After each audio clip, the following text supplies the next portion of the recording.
And there you see the setting for this speech that the president will deliver. It's probably going to be rather brief. I'm sure it's not going to be very long. It reminds me of only the other day when the president spoke with President Mubarak. President Mubarak spoke on Egyptian television, and that was followed shortly thereafter by President Obama. Similar scenario unfolding right now. But these remarks by the President of the United States will be very, very significant in sending a message not only to the people of Egypt, but indeed to the entire region where the U.S. stands. And it's a very delicate moment for the president, because despite his flaws, despite the human rights abuses, the lack of democracy, real democracy in Egypt, President Mubarak has been a very strong ally of the United States, very close strategic military-to-military relations, very close efforts in combating international terrorism, working together with the Israelis in the peace process. Here's the President of the United States. Good evening, everybody. Over the past few days, the American people have watched the situation unfolding in Egypt. We've seen enormous demonstrations by the Egyptian people. We've borne witness to the beginning of a new chapter in the history of a great country and a longtime partner of the United States.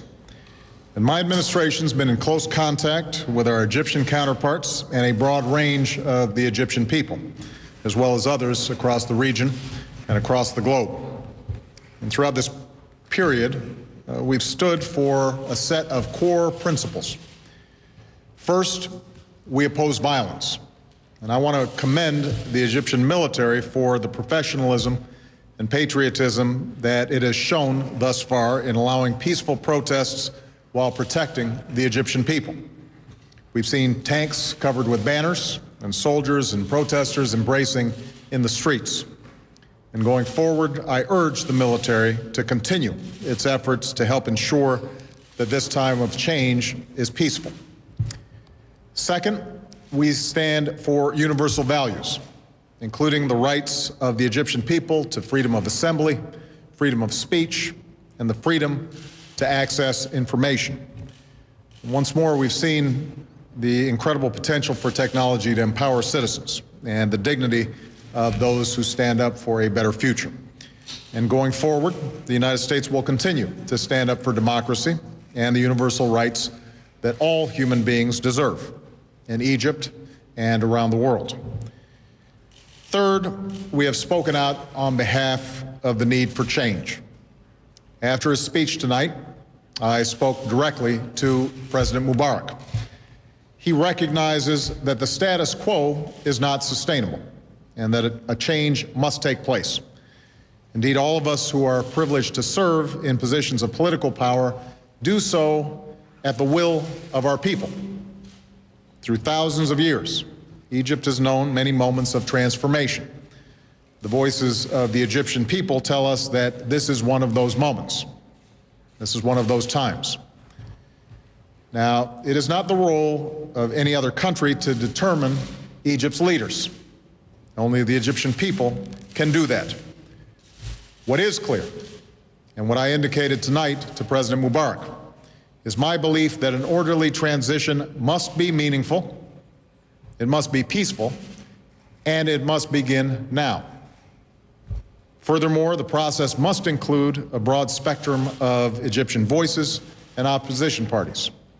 It should lead to elections that are free and fair, and it should result in a government that's not only grounded in democratic principles, but is also responsive to the aspirations of the Egyptian people. And throughout this process, the United States will continue to extend the hand of partnership and friendship to Egypt. And we stand ready to provide any assistance that is necessary to help the Egyptian people as they manage the aftermath of these protests.